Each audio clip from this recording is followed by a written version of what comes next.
Welcome to Offsetting as if People Mattered, Social Aspects of Offsetting, the fourth session in the web series Land Use 2021, a place for biodiversity offsets, brought to you by the Alberta Land Institute. My name is Dave Poulton. I'm director of the Institute, and I'll be your host for today's session. The Alberta Land Institute is a nonpartisan land use policy research institute based at the University of Alberta in Edmonton, Alberta. We at the University of Alberta acknowledge that we are located on Treaty 6 territory and respect the histories, languages, and cultures of First Nations, Métis, Inuit, and all First Peoples of Canada, whose presence continues to enrich our vibrant community. Much of the focus of offsetting theory and practice is on ecological goals and metrics, on establishing criteria to chart a healthy ecosystem. But it's important to remember that when we talk about altering components of the ecosystem, we talk about shifting them around in time and space, the people are also profoundly affected in the process. Some communities may lose or gain the benefits of ecosystem services, while others may gain or lose economic opportunities, as well as individuals, as communities, and as nations. Our relationship to our landscapes is often an important part of our identity, our culture, even our spirituality. So manipulating that relationship can be a very sensitive subject, hence the importance of today's discussion. Now let me turn to today's speakers. I'll keep my introduction short. Longer bios for each speaker can be found at the bottom of this stage screen. Today we're very pleased to welcome Linus Hasselström and Scott Kohler joining us from Sweden. Linus is an economist and researcher at KTH Royal Institute of Technology in Stockholm. Scott is an environmental economist and consultant at WSP Sweden in Gothenburg. We're pleased to welcome back Céline Jacob. Céline is an environmental geographer with Vertigo Lab, and she's joining us from Bordeaux, France. Charlie Palmer is a professional biologist and consultant with Hemmera, based in Vancouver, British Columbia. And finally, our leader for today's session is Victoria Griffiths. Victoria is an environmental and social impact assessment specialist with the Landscapes and Livelihood groups. She's based in Oxford, England, ordinarily, but she's been sequestered during COVID with her family in Johannesburg, South Africa, which is where she joins us from today. Victoria, please join me on screen and I'll turn the session over to you. Hi, everyone. Good morning, good evening, good afternoon. Thanks, Dave, for the wonderful welcome. I'm very excited to be here. And on behalf of myself and all the speakers, thanks so much for inviting us. Right, so the title of today's talk is Offsetting, as if People Mattered, the Social Aspects of Biodiversity Offsetting. So I'm going to do a brief introduction to explain why we actually need to consider social issues when designing and implementing biodiversity no net loss or net gain policies. Before we begin, I'd just like to take a few poll questions. They're just 3 at the moment. So as Dave mentioned, if you could please have a look on your screen on the stage. If you could please just take a minute to answer the first question, which is, how much can social aspects influence the success of a biodiversity offset? And on a scale of 1 to 4, not at all, a small amount, a fair amount, or a lot. I'll give you a minute.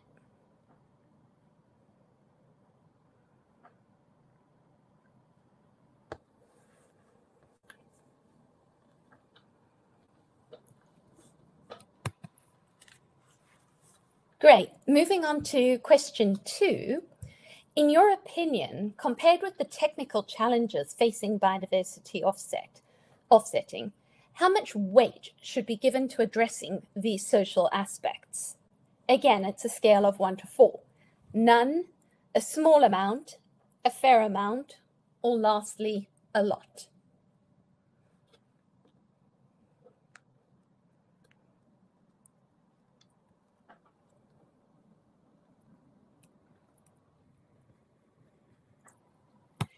Great.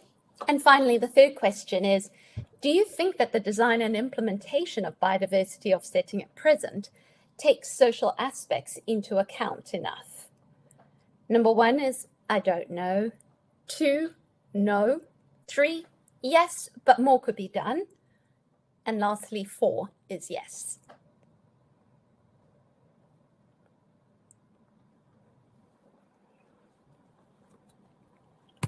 Great.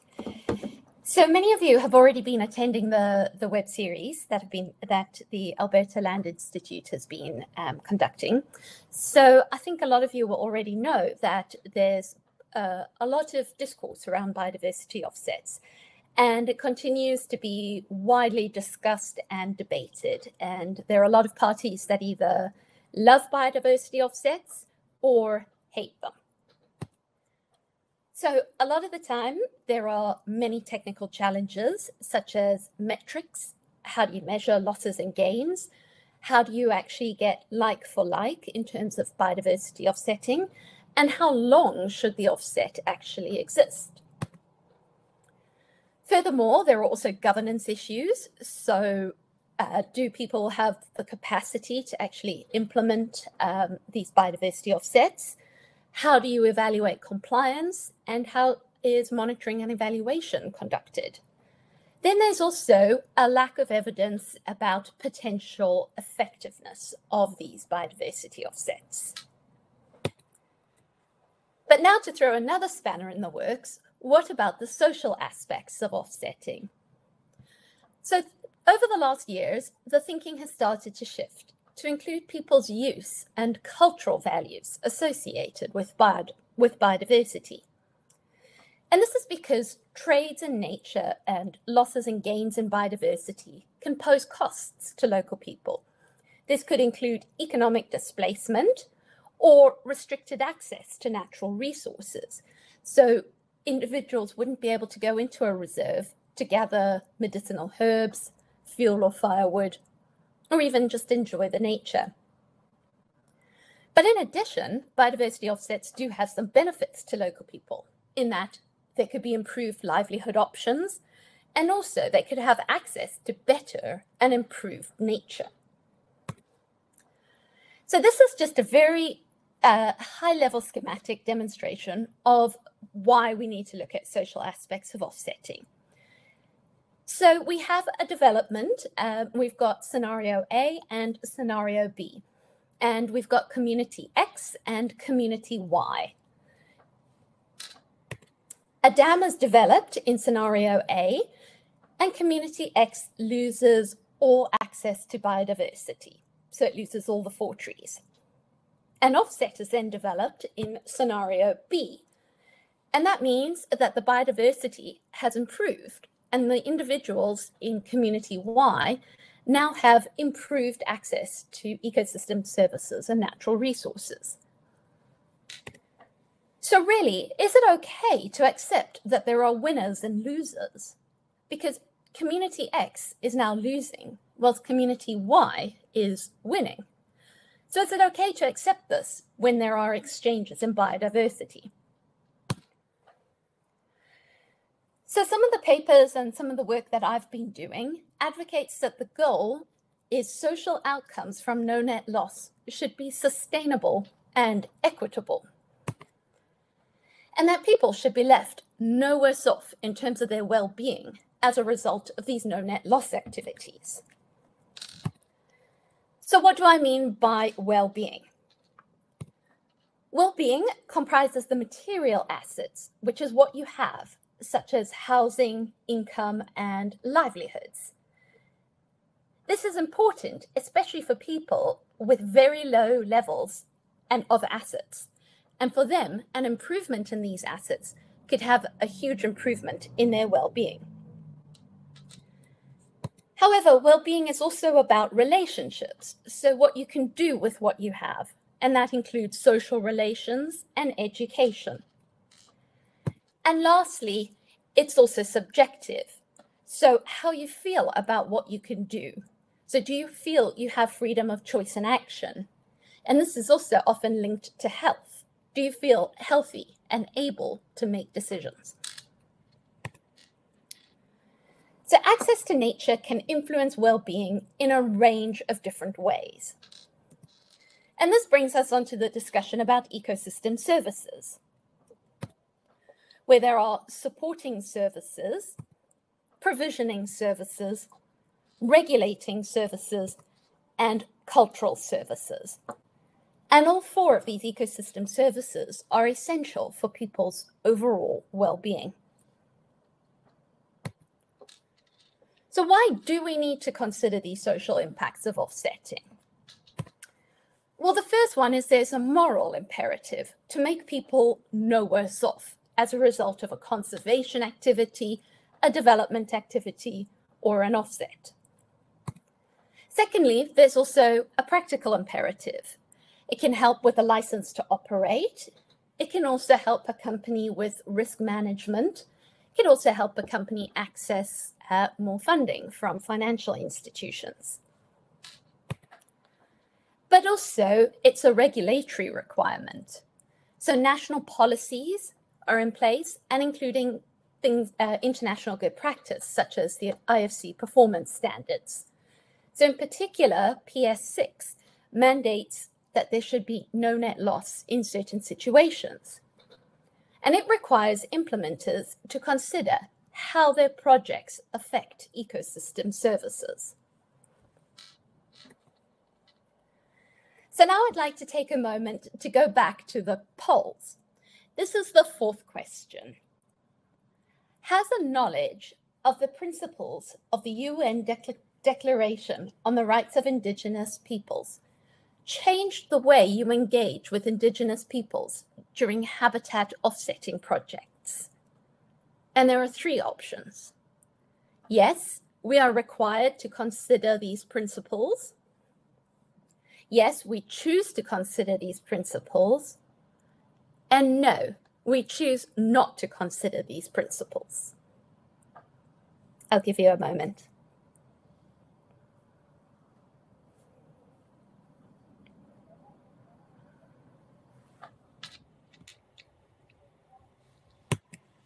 Great. Moving on to question 5. Have you used these principles of engagement, including consent with non-Indigenous peoples during habitat offsetting projects? And again, there are 3 answers to choose from. Yes, they are a must. Yes, we choose to. No, we do not have this requirement. I'll give you a minute.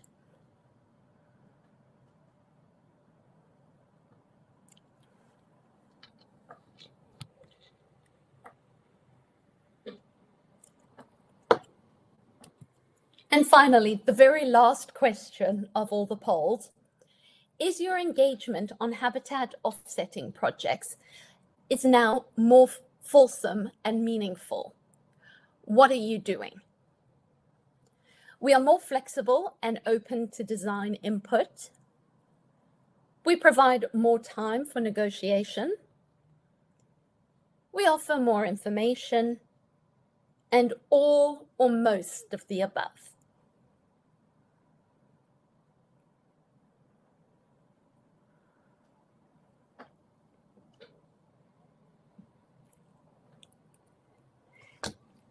Great. Thank you so much for participating in our questions.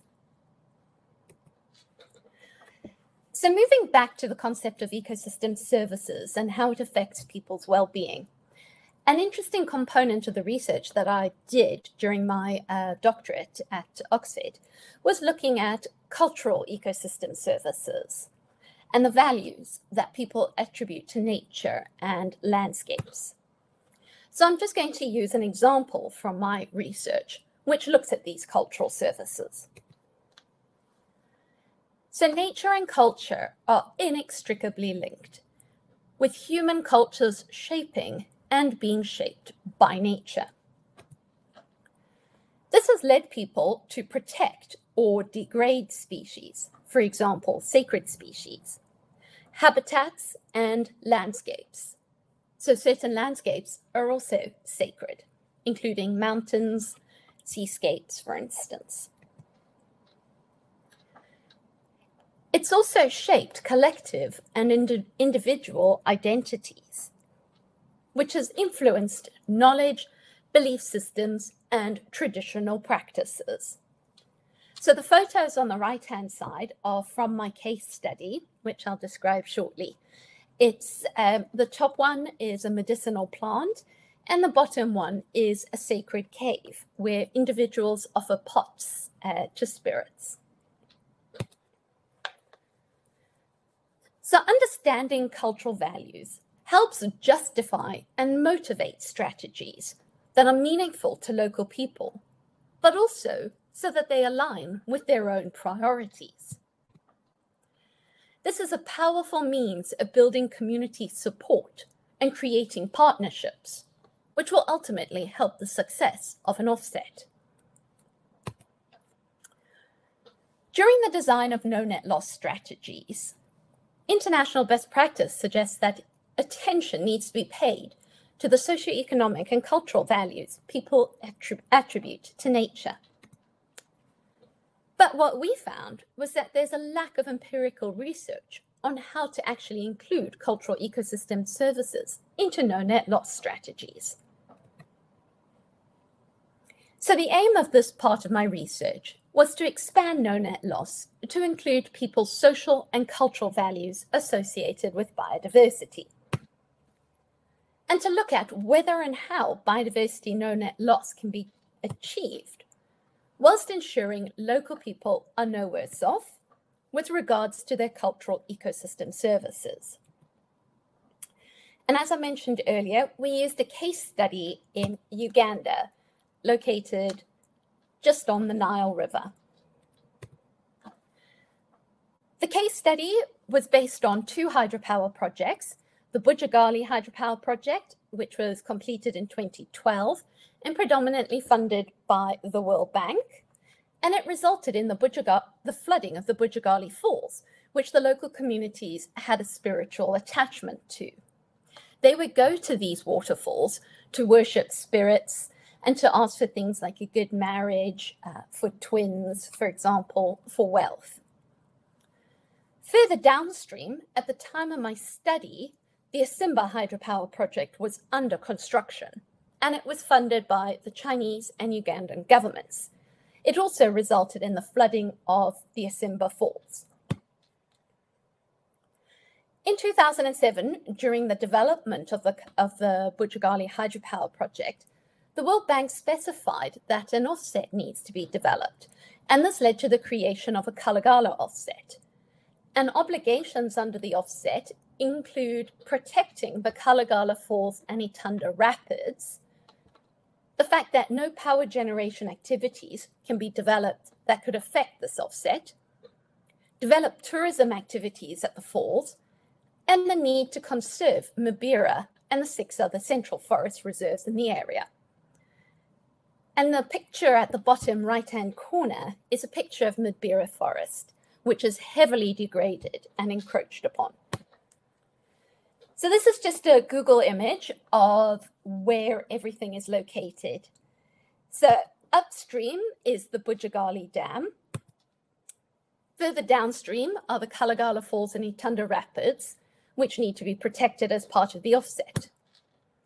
This is the catchment of the offset, and the dark area is the Mbira Central Forest Reserve, and there are additional forest reserves along the river. And further downstream is the Asimba Dam. So the area, when I was there, I discovered there's a huge cultural and spiritual significance of the nature in the areas. For example, on the left is a sacred tree. The waterfalls are home to spirits, which people worship. There are also stones, sacred landscapes, and other objects that communities worship. And on the top right-hand corner is Bujagali himself. He's the spiritual caretaker of the area. So for my methods, I looked at 2 villages around Bujagali, 2 villages around Kalagala, and 2 villages around Asimba. I was looking at 4 main questions. How important is cultural heritage to people's well-being? How does this vary geographically between groups? How do the hydropower developments impact cultural heritage? And how can these impacts to cultural heritage be managed and incorporated into no net loss? So looking at the results of the first two. I did a thematic analysis, so I did a lot of focus group discussions to try and understand what is most important. And the most common thing that people said was spirits. And this included myths, stories, rituals, and ceremonies, all things considered to be intangible by Western cultures. Another key theme that came out was how important nature is to cultural heritage and well-being. And this includes medicinal herbs, and that's the picture at the top right-hand corner, totems, sacred sites, and natural resources to build shrines. For example, bark cloth, which is made from a ficus tree. And the example is at the bottom right-hand corner. And finally, all my respondents mentioned how cultural heritage is changing. And they said it's changed for the worse. It's become less important to people. And this is mostly because of religion, Western cultures, modernity, and development projects, notably the hydropower projects. When I looked at my questionnaires, overwhelmingly, most people said it was important or very important. And only 4% of the survey respondents said it was not at all important. So how does this vary geographically in terms of importance? Quite a bit. And what I wanted to draw your attention to was this village, who said that it was very important. And this was the village near to the Kalagala offset, where the Kalagala Falls and Etunda Rapids are being protected as part of the offset. So perhaps villagers here place more value on these cultural heritage places because they're actually a tourist attraction and generate income for the villagers. How does it vary between groups? Well, we found that more educated respondents found cultural heritage to be less important to their well-being. And I think that makes sense, particularly because the more educated individuals might be more modern. They might have adopted a different religion other than a traditional religion. Interestingly, for wealth, we found less poor respondents found cultural heritage to be very important to their well-being. This is perhaps because poorer individuals might have placed more value on material assets of well-being, so things like shelter and income. And interestingly, age had no effect. For gender, men found cultural heritage to be more important to their well-being. They were more sad about the sacred sites being destroyed by the dam, whilst women tended to be more neutral. And this was quite interesting because during the focus groups, most people said it was women who used the sacred sites. But we found men were more forthcoming about cultural heritage, and women were less willing to discuss spirits and sacred sites. And one of my research assistants actually overheard some women discussing, saying they can't admit to worshipping spirits because they might be stigmatized by the village. So maybe these sacred sites are more personal and private to women, and perhaps they're less inclined to divulge details about them. And this is something that would be really interesting to look into further. Finally, how do the hydropower developments impact cultural heritage? Well, they flooded the sacred sites, the waterfalls, trees, caves, and stones. Respondents told me that the rock blasting as part of the development affected the spirits at the two waterfalls near Asimba and Bujagali. This caused the spirits to be angry and disruptive. There was also a loss of tourism at the sacred sites, particularly around Bujagali, which was a big income-generating activity. They've also lost access to natural resources used to make shrines, traditional arts and crafts, and so on.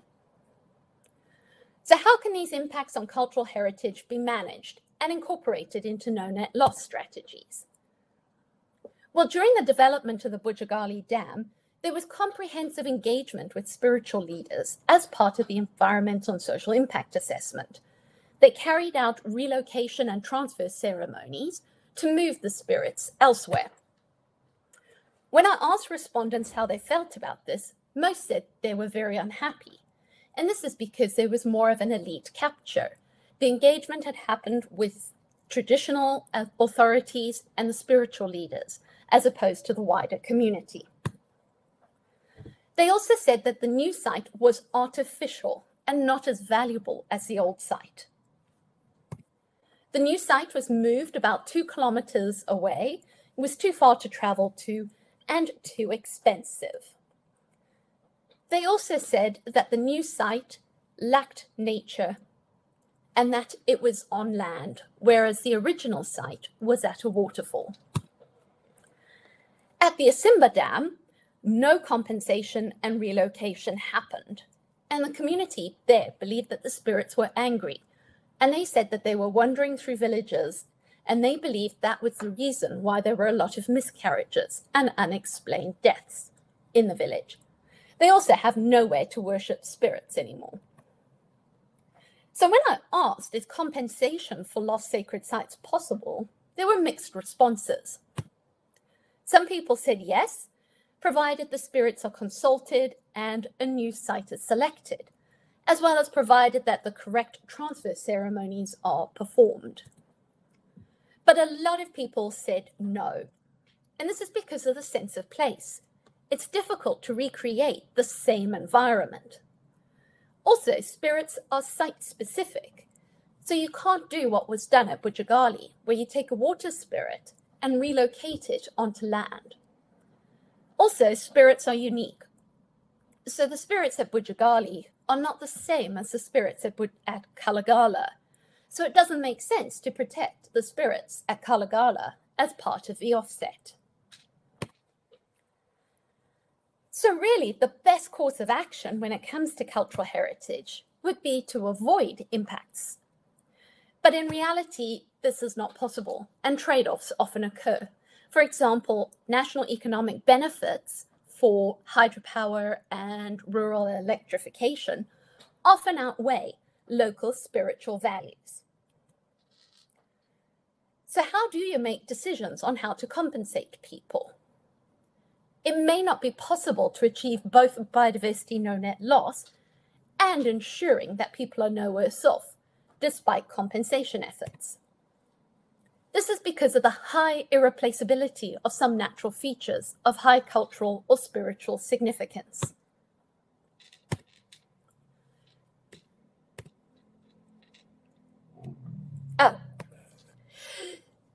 So, despite compensation efforts, it ignores people's place-based values, which may really matter to people's well-being, and the high irreplaceability of features of high cultural and spiritual significance. So understanding cultural heritage can be difficult, complex, and very time-consuming. Cultural values are hard to articulate. People may not be willing to share cultural knowledge easily and openly, as we found with women. Spirits and sacred sites are also very sensitive topics, but ignoring cultural values or failing to account for them can undermine people's well-being. So taking time is vital, including comprehensive engagement, finding out what people prefer as part of an offset or a compensation activity. And you're going to be hearing a lot about that in the forthcoming presentations.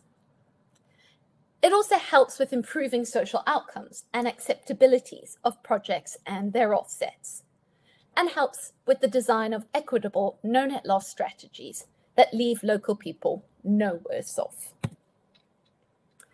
So in conclusion, offsetting as if people don't matter could lead to badly designed offsets that risk failure. So individuals need to look at whether there's a need for an offset and perhaps a separate social compensation measure, which involves comprehensive engagement. So all told, people do matter. I just want to direct your attention to some of the papers that we've provided for you in the Expo page. And the first one is a set of good practice principles on how to actually account for no net loss in people. And that gives some direction about how to measure well-being and really how to include local people into biodiversity offsets. And please note there's also a French version available. I've also included links to 2 other papers, and the one paper talks about the results about the cultural heritage. Unfortunately, it's not open access, so if you'd like a copy, please feel free to get hold of me. Thank you for listening. All right, our next speakers will be Linus Hasselström and Scott Cole, joining us from Sweden. I presume Scott's going to be joining us on stage in just a moment. But Linus, do you want to get us started? Sure, I can start. So starting with the perfect compensation scenario, we know that if it would be a perfect compensation scenario, the offsets would be in kind, they would be without risk, they would be on site, and they would be executed momentarily after a damage occurs. But this is not possible. So this means we have several decisions to make about which area to use for offsetting and how the offsetting should be designed. We were talking about how to deal with all the trade-offs that we need to deal with in compensation design, in the practicalities of a compensation project. And there is a lot of guidance on this. And Scott, you can move on to the next one, please. So we do have a lot of guidance in the literature, not the least on principles and procedures, but also concerning some of the more practical design issues. And some of this literature has very clear recommendations for how trade-offs in design should be handled. So what does this guidance suggest? Well, first of all, it suggests that if we offset further away geographically, we could sort of compensate for that by increasing the size of an offsetting area. And also, if there is low similarity between the damaged resource and the resource being created through the offsetting project, this should mean that we need to increase the size of the offsetting area to compensate for this. And then third, there are some pointers, or quite many pointers, saying that when offsetting is used to compensate for loss of recreational values, we should be offsetting close to the damage site. Whereas this is not as sensitive for biodiversity, or there could even be gains of compensating biodiversity further away because you have a very good location for compensating biodiversity. And now these are some professional judgments out in the guidance documents, but we have investigated what do people think about this? Do people see this in the same way as the experts do? Next slide, please, Scott. And how we did this, we conducted a survey aimed at citizens in urban areas in southern Sweden. And we asked about their attitudes towards nature, about urban development, and toward offsetting, and also their preferences towards the specific design of offsetting projects. We conducted this survey last spring, with 1,000 answers, and we are just now finished with the data analysis. Next slide, please. So what we did in this survey, we presented a scenario in which the construction of new housing would take place. And this is an entirely hypothetical place, and we asked the respondents to assume they live nearby in this area. So this red square shows where the development would happen, and we explained this would lead to losses of recreational values and of nature values. And then we introduced a number of variables that determine how an offsetting project could look. And first up was the location, where we said the offsetting project could be placed at an area that is already a green area, which would then be improved, or an area that is a former industrial area, where new nature or recreational values would be created. And another variable is size, the size of the compensation or offsetting area, where we told the respondents the offsetting site could be equally large as the damaged area or twice the size of the damaged area. And moving on, another variable is the distance between the damaged location and the offsetting site. And we presented this by a dummy variable where offsetting could be either 300 meters from the damaged location or 900 meters away. And then finally, we had the focus of the offsetting. This could be on generating nature values or on generating recreational values, or designing the offset to generate both nature values and recreational values. And we explained to the respondents how offsetting could look depending on what of this it would focus on. And using these variables, we can move on, Scott. We designed a great number of different variants of an offsetting project with different combinations of these variables. And then each respondent got 6 questions, like this one, where he or she was asked to choose between option A or option B. And different respondents got different alternatives to choose from. And then by statistical methods, we were able to isolate the preference towards each of these design variables for compensation. So over to Scott for the results. All right, great. Thank you, Linus. So yeah, I'm going to present the results. And even though David told us to avoid formulas, we're going to start here with a formula, but I'm going to keep it simple. We essentially tried to estimate 2 different models. In this first simple model, you see that we try to hypothesize that the choice of a compensation site, either site A or B, as we just saw on that previous slide, could be explained by these 4 explanatory variables or compensation design variables that Linus just showed: the location, the size, the distance, and the compensation focus. We want to estimate the beta, that is the coefficient, to see whether these variables matter in predicting choice and by how much. We also decided to look at a more complex model, which I'm going to explain more later, where we added some additional explanatory variables. Here we're interested in whether the effect of changing one variable actually depends on the value of another variable in their combined effect on choice of compensation site. Explain this more as we get there. So the key result from the simple model analysis was looking at what we call marginal effects. How do changes in this compensation variable affect the likelihood of choosing a compensation alternative? I'm going to go back to these pictures that Linus just showed to kind of present the results in a visual fashion. And you see my footnote here. All marginal effects were statistically significant, with very low p-values, suggesting that they had very high explanatory power for choice of compensation. So first, let's take a look at this variable that Linus just explained about location. What was the land use at the compensation site? And if you remember, this referred to whether the compensation would be carried out on a gray or former industrial area and lead to creation of values, or on a green area, which would lead more to improvement of values. It turns out that a gray compensation site is almost 5% more likely to be chosen than a green site, holding all other variables constant. That was our first major result.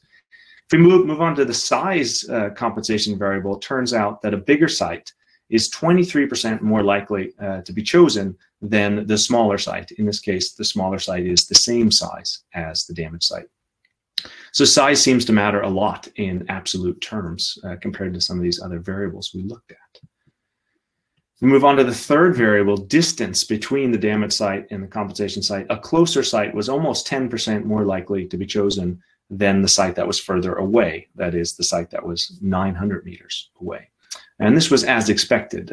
Closer is preferred, all else equal.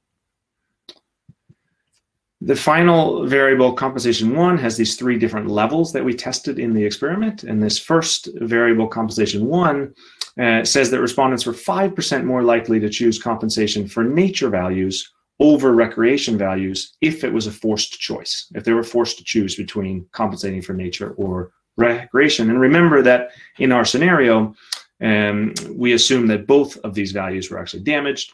So this variable assesses which compensatory value is more important to respondents, and the answer appears to be nature values, but the effect is not particularly strong. And finally, as expected, 21% were more likely to choose compensation for both values compared to only having nature values, which is a pretty large effect, almost as large as the effect that we saw from changing the size of the compensation. So in summary, respondents, of course, always want more of each of these variables, but our results suggest that size and distance are particularly valuable in absolute terms when designing a compensation site. If we move on to our complex model, remember marginal effects that I just showed are interesting, but they assume that all the other variables are held constant. In reality, you may have competing compensation proposals where several of these design variables are changing at the same time. So to address this, we turn to this more complex model. We're trying to address this question you see at the top of the slide. Does one compensation variable condition the effect of another? And if so, how big is that effect? So for example, does the size of a compensation site matter more or perhaps less, depending on the distance to that compensation site? And it turns out that all of the interaction effects that we tested were significant in our model. And I'm going to go through and explain what they mean. So if we take a look at this first column here, the effective size was shown to be almost 5% greater at 900 meters than 300 meters. This means that there are stronger preferences for a larger site when that compensation is further away. The second line refers to the effective size being even greater for nature values than for both values. This means that there's a stronger preference for a larger site when compensation focuses on nature. Size is more important for nature. Looking at this third row, the effective distance was over 7% greater for nature values compared to recreational values. What does that mean? It means that being close seems to be more important for compensating recreational values than it does compensating for nature values. And finally, this last row shows that the effective gray land use was 6% greater for recreational values than nature values. This seems to be saying that there's a stronger preference for a gray site, that is an old industrial site, when compensating for recreational values. It seems that respondents are okay with the idea of developing an offset on a gray area if it's for recreation, but perhaps not if it's for nature. So that's a rundown of kind of the major results. Now, what are the implications of these results in terms of the guideline suggestions that Linus talked about at the beginning? If we turn to the first point Linus lifted, the size of compensation could be seen as a function of, among other things, distance to the damaged site. Yeah, well, what does the public think? The public tends to agree, according to our results. They were willing to trade further away for bigger. That is, we'll allow it to be further away, but then the compensation site's going to have to be bigger. It shows that they're willing to make these trade-offs. The second suggestion we've seen in the guidance is that things should be like for like, but differences could be adjusted for by increasing size. Again, we see the public tends to agree based on the results of our survey, at least in part. If compensation only provides for nature values, these respondents require a bigger size as additional compensation for the fact that only some of these values are compensated for. And third, this proximity of compensation is more important for recreation. The public seems to agree there. Further away is okay when compensating for nature, but it's not okay when compensating for recreation. That's the way the preferences tended in the results of our survey. Last, as far as we know, there's no explicit guidance on the use or trade-offs associated with compensating on a gray or a green site. It would be interesting to see in the panel discussion if somebody lifts this question again and can help us identify other guidance that talks about this issue. The survey also addressed kind of in a general sense, what's the acceptance of compensatory offsetting? And one of the questions we asked was, should we compensate for urban development when it removes green space? And we found that an overwhelming majority either agreed or partially agreed with this.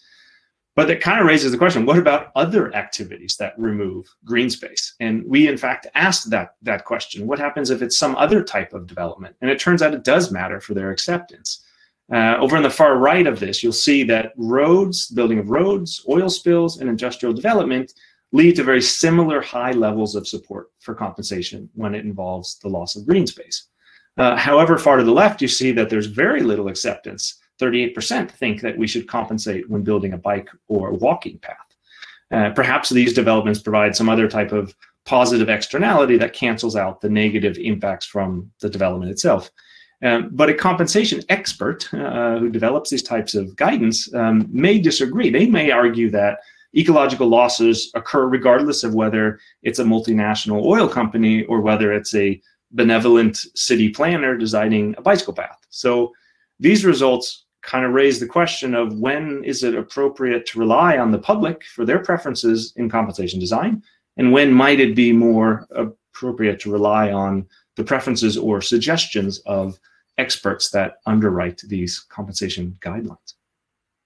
And with that question, I will jump off stage. Thank you. Okay, thank you, Scott. Thank you, Linus. And we'll turn it over to Céline Jacob. Welcome, Céline. Hello, everybody. So I'm going to talk about the importance of social and political construct in the implementation of non-net loss policy, with a particular example of Québec. So between the 90s and 2011, nearly 20% of total wetlands in St. Lawrence lowlands have been altered, and this is a situation that is faced worldwide. So this wetland loss and stream disappearance prompted the province of Quebec to modernize the legal framework, and they adopted in 2017 a new law that introduced the implementation of non-net loss principle. So Quebec chose to implement the mitigation hierarchy at a territorial level and using 5 different mechanisms, so which are related to the different steps of the mitigation hierarchy. And I'm going to focus on 2 of them. The first one, the regional conservation plans, which is part of the avoidance step, and the restoration and creation program, which is part of the offset scheme. So although widely adopted by institutions and thoroughly reviewed in literature, offsetting instruments have had a limited impact in terms of ecological outcomes. So in the literature, you can find a lot of researches dealing with restoration, effectiveness of offsetting, but also in relation to optimization of institution and their immediate functionality.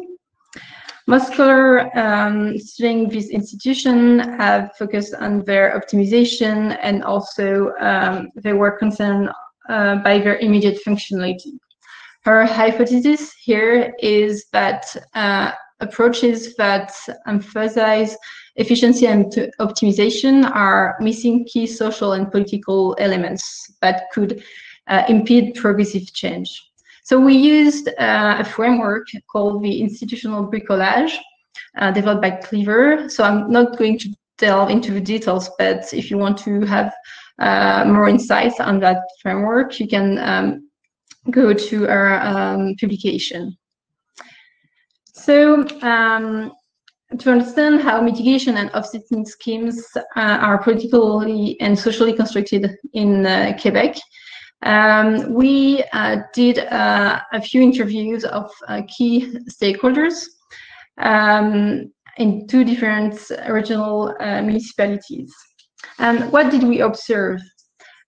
We observed that there were some tensions between 2 dominant models. So the first one, the integrated water resources management model, and the second one, the land use planning. And 2 different institutions were playing a crucial role in the development of the mitigation hierarchy in Quebec.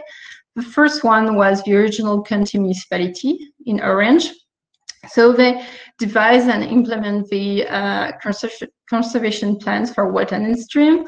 They also design land use plans, and they are also involved in the designation of restoration and creation project for offsets. They are also in charge of making sure that the land use plans are compatible with the conservation plans. So the Ministry of Environment in green is also taking a prominent role in the development of the mitigation hierarchy, as they review conservation plans, but they also developed the first restoration and creation program. So to understand why these two entities were strongly involved in the development of the mitigation hierarchy, we have to go back to the introduction of integrated water resources management in Québec. So it was established as a decentralized water management and based on biogeographic water units, which is usually the case in different countries. But this was relying on a top-down collaborative governance with low enforcement, low impact on other sectoral policies, and also we observe a weak control and monitoring. So as I mentioned before, the conservation plans were handed over to regional municipalities, and it has been viewed by a lot of stakeholders as a missed opportunity to empower watershed organizations.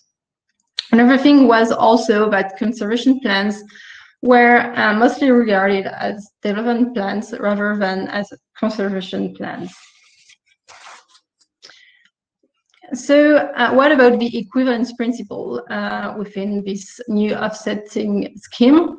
So the equivalence approach developed by Québec relies on an understanding of equivalence defined in terms of an ecosystem area and function, as well as a consideration of broader environmental issues at a scale of a region. So the equivalence is assessed through the amounts available in the social fund, and these amounts are reallocated to regional municipalities in proportion to the money collected beforehand through development permits issued regionally. So this approach relies on a loose notion of equivalence that goes towards the ecosystem services equivalence. So the question here is, can we really engender a new social fit for wetland offsetting? And we observe that there is some momentum here in Québec, where we can rethink urban planning based on a shared vision of the territory. So this vision would rely on the acknowledgement and appreciation of collective needs and interests. And this could be mainstreamed by some key stakeholders, such as representative of watershed organizations, but also regional environmental councils. And these key stakeholders are the ones who have the capacity to consider all perspectives, and then who can also encourage stakeholders' addition to new restoration solutions through the use of argumentation often found in iteratory consideration. So, for example, if they are talking to farmers, they could use the benefits of restoration project for activities, for farmers' activities through the flood or drought control, or also the erosion regulation. So, so the implementation of no-net loss in Québec confronts traditional land use planning with a long history of promoting strictly urban economic development interests. But to overcome these tensions, we can also see no-net loss introduction as a way, as an opportunity to move towards more sustainable land use planning goals that acknowledge collective values, But if we really want to have a novel social fit for wetland offsetting, we need a reconfiguration of governance that doesn't place offset as an advantage on existing system.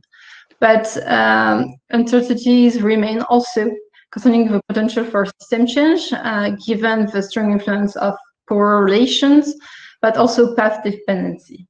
So if you want to know more about this research, you can have a look at our paper on institutional bricolage, and you can have also more insights on the framework we use. So thank you for your attention. Thank you, Céline. Very interesting. Our next speaker, Charlie Palmer. Thanks, Dave. Yes, unlike my colleagues who are presenting some research, I think you should maybe take my presentation more as an opinion piece. So thank you. My name is Charlie Palmer. I'm an environmental impact assessment professional and biologist. I work for Hemmera, an environmental consulting company in Vancouver, British Columbia. I respect my home is on the unceded territory of the Musqueam, Squamish, and Tsleil-Waututh Coast Salish peoples. Habitat offsetting would be easy if it weren't for the fact that there are people involved. Now, there are technical challenges in finding, developing, and building offsetting projects, but these technical challenges can be solved, and they can be overcome through the application of engineering and biological expertise.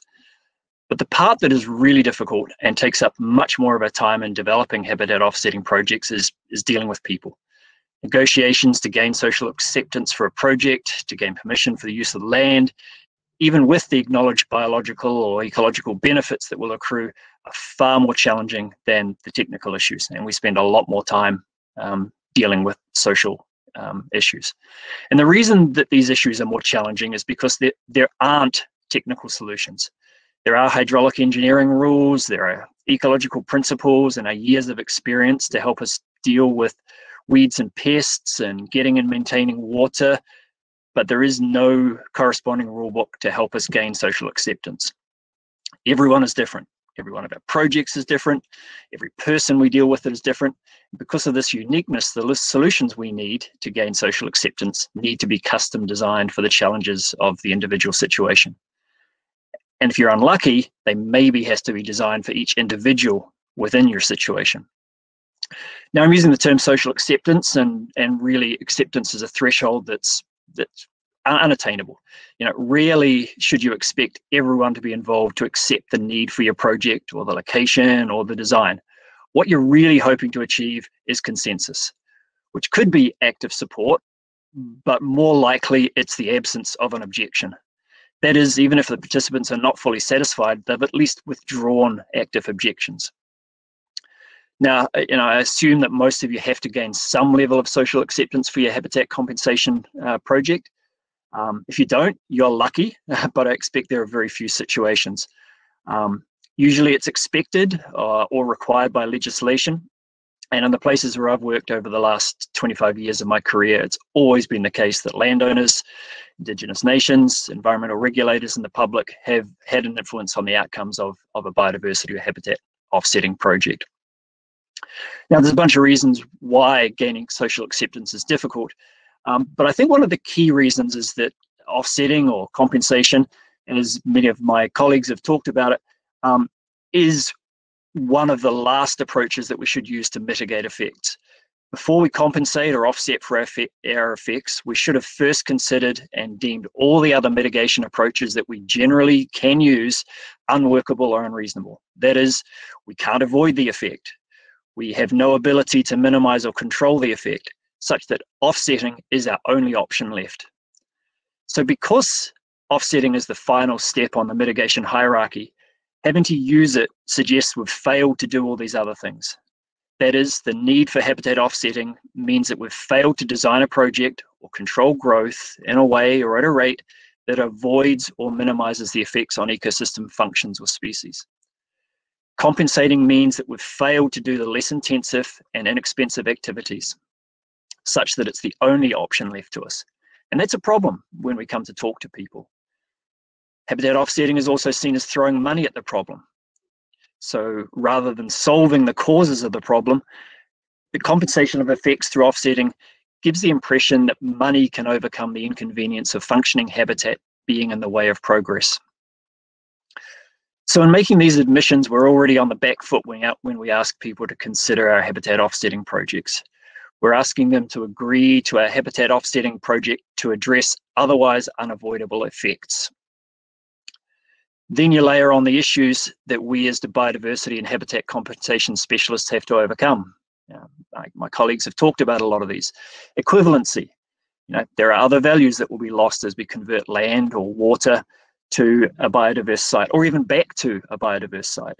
So if we're converting agricultural lands or an industrial site, or even a different ecosystem, regardless that they may have once been functioning habitat, they offer values to people, and the loss of those values pits your value system against theirs. Additionality. Habitat offsets have to provide ecological protection to replace what's been affected. And here we run into challenges with proving that there is additional value from our projects, especially with the efficacy and the chance of success. There are very real and well-documented failures of habitat offsetting. And research in Canada has shown that only 1/3 of habitat compensation sites are effective for their intended function to offset. And I've made a couple of papers available in the forum on this topic. Location. Linus and Scott talked a lot about this. Offsets should provide benefit in the same area that is affected. And that can be a severe limitation, especially if you live in a densely populated place like I do. Hugely inflated land values, limited access to water means that the offsetting options are very, very sparse. And where they are available, there's likely a conflict with someone else's current or future use of the land or water. Timing.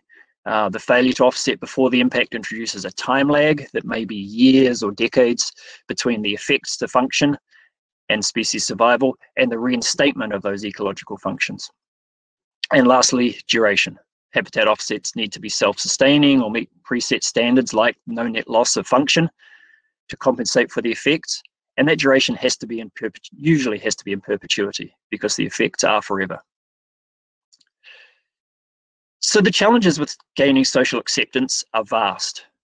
And what I really want to talk about is how we effectively work with people to achieve offsetting goals despite all the baggage surrounding the concept of offsetting. That is, that needing it as an admission that we've failed to manage the situation better and that the efficacy is successful in less than half the situations, yet we want acceptance. So the answer to doing this is by meaningfully engaging and ensuring that you follow some of the key principles of engagement. There are many places you can find these principles of engagement online, but in general, they encompass the following: transparency, provision of accurate information in a really timely fashion. The participants in your process need to have a good understanding of the purpose, and they need to be given time to participate. Inclusiveness, broad engagement that provides for the full range of views and reduces barriers to participation, providing a variety of online, in-person, written means for participating, including in different languages. Recognizing that some people can't participate during work hours, or that some only can participate in work hours. You have to look for ways to involve those that are traditionally excluded: youth, Indigenous, the elderly, different genders. I loved in Victoria's presentation hearing that she had results from male versus female. Sometimes women are excluded from the ability to participate in engagement processes. Relevancy. You must be fair with your engagement. You want to find out what happens to people, what matters to people. But if you have no means or desire to use their input, you're not being respectful. You have to be clear on the scope of the participation and how what you hear will be used. Engagement can't be a checkbox exercise. And lastly, being accountable. Accountable means sharing what you've heard, telling participants how you're going to use their information. You do this by explaining the decisions, committing to doing what you say, and demonstrating how your plans may have changed as a result of the input you heard. Now, many of these ideals are addressed in the principles of the UN Declaration on the Rights of Indigenous People, and I'm going to be very curious to your answers to the poll question that we raised on UNDRIP. And where I live, some of those principles of UNDRIP are being enshrined in the environmental assessment legislation that is required before we can do an offsetting project. UNDRIP also includes the principle of free, prior, and informed consent, which is even more, an even greater increase in the notion of social acceptance. Now, I can't tell you how to design a program to engage with people to gain that social acceptance.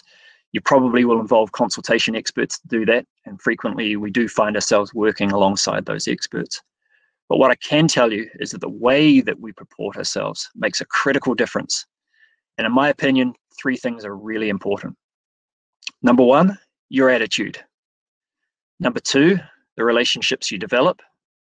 And number 3, the credibility you bring to the project.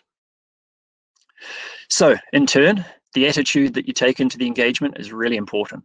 Be open, be curious, be polite and professional. There are often deeply held convictions, and sometimes really emotional reactions can be strong. Control yourself, be open to what you hear. Listen to the community. You will learn something from them. Almost every time I learn something from hearing, even the most negative of comments, you learn. Your experience and training is useful, but it doesn't help if you don't accept that worldviews and goals of other people might be really different to yours. Promoting biodiversity benefits without acknowledging that they may be unimportant to other folks will get you nowhere. Some of the best solutions that I've come up with for offsetting have come from listening to landowners and residents. They know their area inside and out from years of living with it, which is way more than you'll ever get the opportunity to interact with that particular piece of land or water. I once had to offset for osprey impacts from a wind farm. I couldn't understand how osprey that prey on fish in the lake far away from and in the opposite direction from the wind farm were flying inland and interacting with wind turbines and being killed. But it was a landowner who told me that they see them flying inland looking for sticks for their nesting material. So, in asking a local landscaper to place sticks left over from their work in a safe place around the osprey nest, that was part of the solution to reduce and offset the effects. A solution I'd have not got to if I was not open to hearing what locals had to say. Building a relationship is vital to your success. And to do this, you need to take your time. Remember, your imperatives and timelines are not theirs. Patience is a virtue, and when we're trying to convince someone to accept offsetting plans, you can't afford to be held to budgets and timelines. From a consulting background where I come from, time equals money and is an imperative to get to closure quickly. But relationship building doesn't work that way. Think about it from the perspective of your own relationships with friends. They take good time to develop, and don't expect that you'll be able to build a relationship after just one meeting. There's a really great book by Greg Mortensen about his mission to build schools in rural Pakistan. It's called 3 Cups of Tea, a title born from him being told that doing business in rural Pakistan requires 3 cups of tea. During the first, you're a stranger. By the second, you become a friend. And at the third, you become a family. And for family, they will do anything. Take the time to drink plenty of cups of tea while you're doing habitat offsetting projects. It was my experience in New Zealand high country doing offsetting that even the landowners that were most opposed to offsetting will always offer you a cup of tea and a scone. These were the opportunities to grow a relationship with the hope that we could eventually get down to the business of habitat offsetting. And lastly, credibility. Your experience counts for a lot, but it can impede the progress. So including independent experts really helps to address the lack of credibility that consultants like me and industrial proponents, those with ulterior motives, are tarnished with. I've had really good success by involving independent experts like university researchers, professors, and their students. It can do wonders for establishing credibility with the people that you're engaging with. Once doing a habitat compensation site for effects of hawks on hawk nesting sites, rather than have us identify the offsetting sites, we asked the university group that have been studying hawk sites to advise us of the best locations based on their research. Places that avoided interest-specific competition, places where existing nest sites were compromised and could use some help. And we paid the students for their expertise. Their involvement helped overcome any suggestions that we might have been choosing an easier path or that we had the best options. Think about using environmental non-government organisations, especially those that are struggling to do their work for lack of funding. Partnering with private land conservation organisations, wildlife and agriculture groups, stream keepers adds powerful credibility to your offsetting project. Those groups have a long list of projects for which funding is usually the major obstacle. If your project can provide the funding to move their ideas forward, it removes the suggestion that you are imposing the project on the community, because projects proposed by community groups are sometimes much more palatable than those promoted by government or private industrial companies. So while there's no playbook to work by for gaining social acceptance for habitat offsetting projects, you can be more successful by bringing these 3 ideas into your engagements. Bring a good attitude into it, one that respects the variety of opinions. Number 2, patiently growing your relationships with the participants. And number 3, by working to increase the credibility of your ideas. Victoria, if there's time, I think I and everybody else are happy to answer questions. And I believe that after the session, we're participating in a chat forum. So back to you. Yes, great. Thank you. Thanks, Charlie. Before we go on to Q&A and start our discussion panels and our networking, I'm sure you're all as eager as I am to see the results of the poll. So Kathleen has very kindly collated all the results, and we're just going to spend a few minutes having a look at them. So the first question was, how much can social aspects influence the success of a biodiversity offset? And well, pretty resoundingly, it was a lot at 68% and then a fair bit at 29%. I'm very relieved to see that, considering that's the topic that we're all here to discuss. So that's good. Excellent. And your second question was, in your opinion, compared with the technical challenges facing biodiversity offsetting, how much weight should be given to addressing the social aspects? So you got answers in all 4 categories. A lot wasn't your winner, though. It was 41%. A fair bit was 54%, and that was the resounding choice. But we did get 3% in both none and a small amount from our audience. That's interesting, and I think that's quite expected as well. I mean, without considering some of the ecological and technical challenges, you wouldn't have an offset. So I think it's really difficult. Again, it comes to a trade-off. You know, at what stage do you start outweighing or sort of prioritizing social views and social opinions over some of the technical ecological aspects? And again, also, does the national development outweigh ecological and social aspects? Yeah, so I think that's very interesting. Your third question was, do you think that design and implementation of biodiversity offsetting at present takes social aspects into account enough? And 30% of the audience said, I don't know. Resoundingly, though, no was the answer at 49%. But 5% did say yes, and then 16% did say yes, but we could do more. I'm really chuffed to hear that. Again, that's why we're here, to start discussing these aspects. And something I've noticed since I started working in the field, which was way back in 2014, is that slowly but surely there's an increase in people considering the social elements of biodiversity offsetting. And I think this webinar series is a testament to that, because we have a whole session dedicated to the social aspects. But I do agree, more attention needs to be given. And I think there's also, sometimes, I don't know if everybody experiences this, but sometimes people operate in silos. So you have the ecological specialists who don't always talk to the social specialists during a design. And that's something we tried to overcome with the guidance principles that my group developed in 2018. And that's in the expo. So hopefully that'll provide some guidance. But agreed, we need to think about it more. We need more studies. We need more case studies as well. I'm just going to invite, Charlie up, because he asked the last few questions.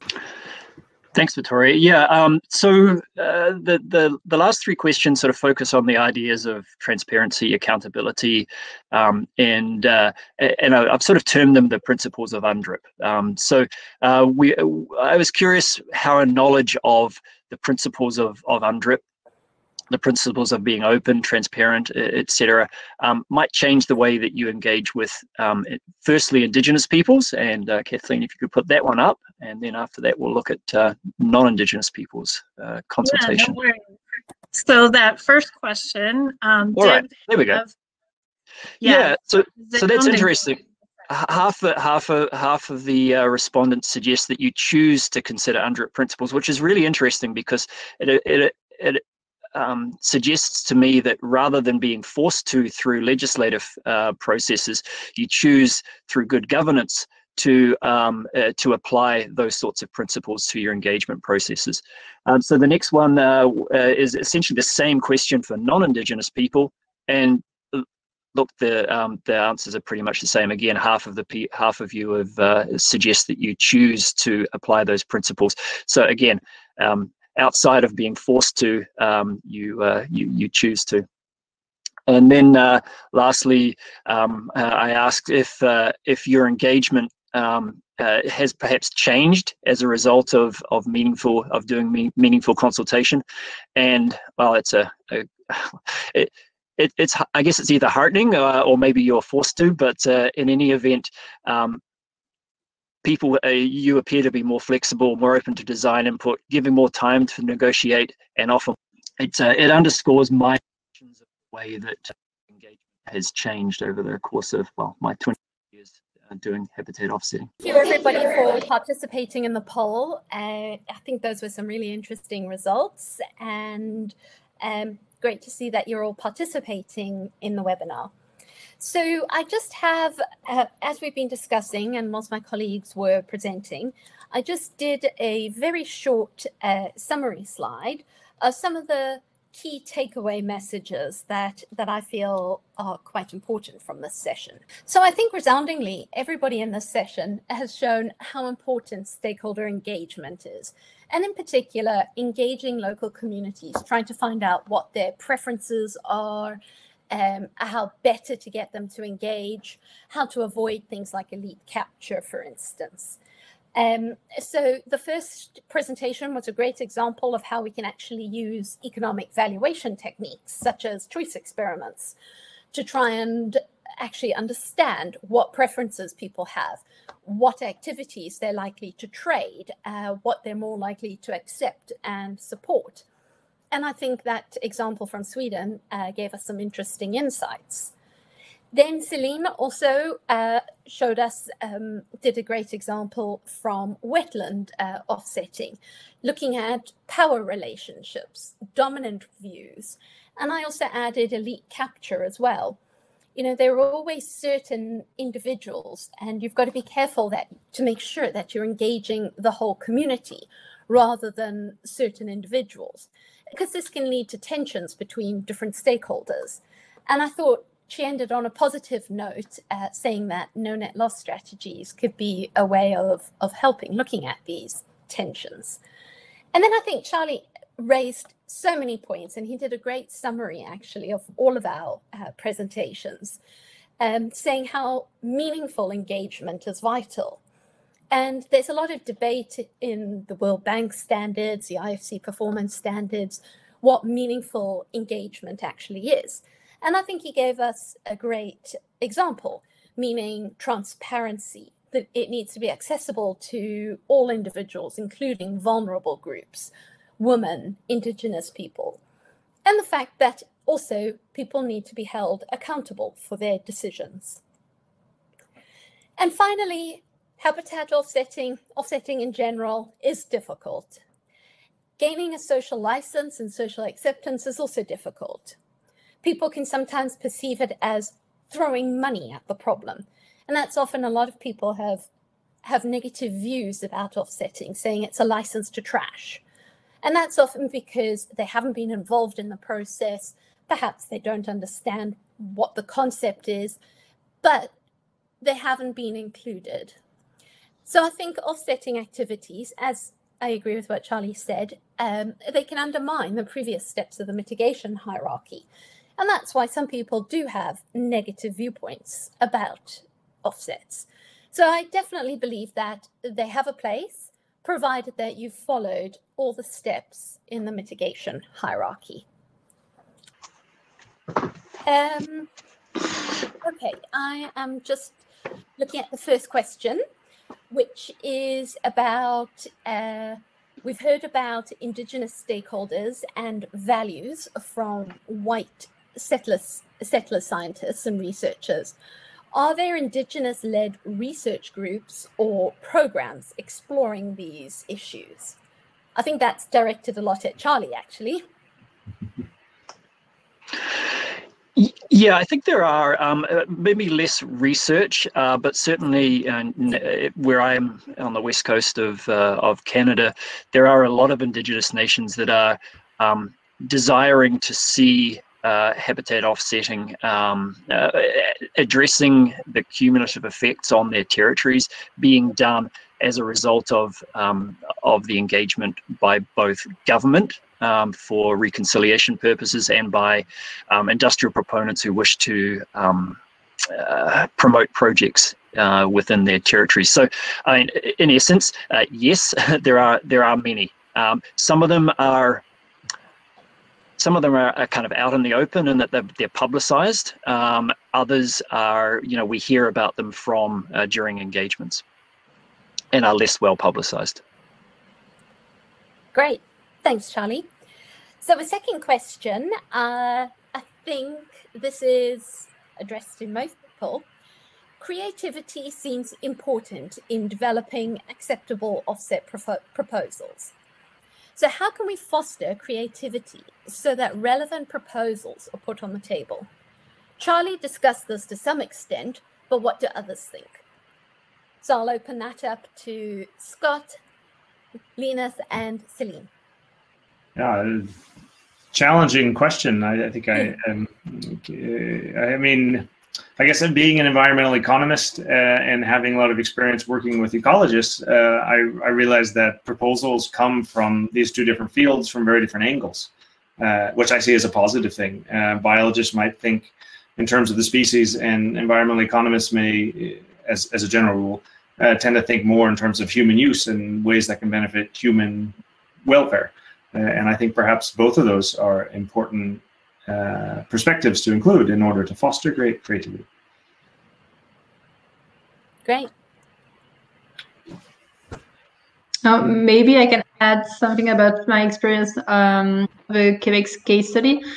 I found that some stakeholders were able to foster this creativity because they have the experience to talk to different people, and they are able to they have the capacity to develop new solution. So I think we can rely on this kind of champion that are familiar with working with a lot of different stakeholders. So maybe people working within watershed organization for my case study, within NGOs. Great, thank you. And we have time for one last question. So how does not in my backyard factor into the challenge?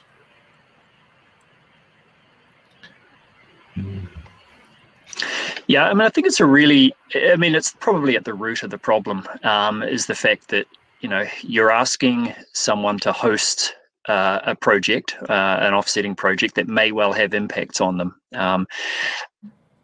And the benefits accrue outside of that area. And so that is essentially what you're trying to overcome, is provide a means for those people to have this say in what you're putting forward, recognizing the fact that they're the one that's mostly impacted. It's maybe their agricultural land that they lose, or their access to recreational sites that are being lost.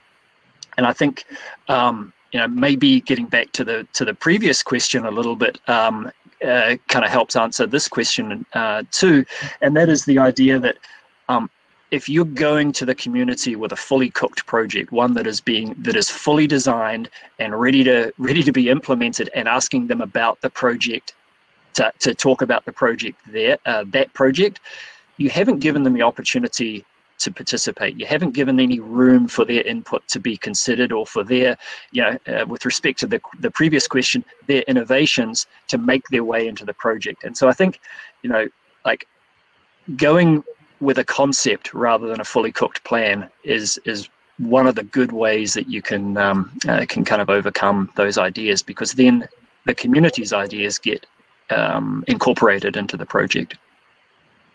Great, thanks, Charlie.